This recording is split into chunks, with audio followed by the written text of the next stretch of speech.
বন্ধুরা এই যে কেকের খামির মিক্সার আছে, আর খামির মিক্সার করছে এই যে কুঞ্জু বিহারি।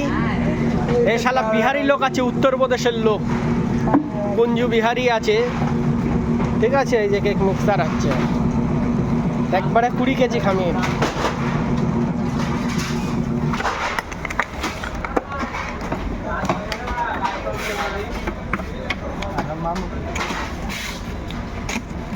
মালের কালার দেখুন,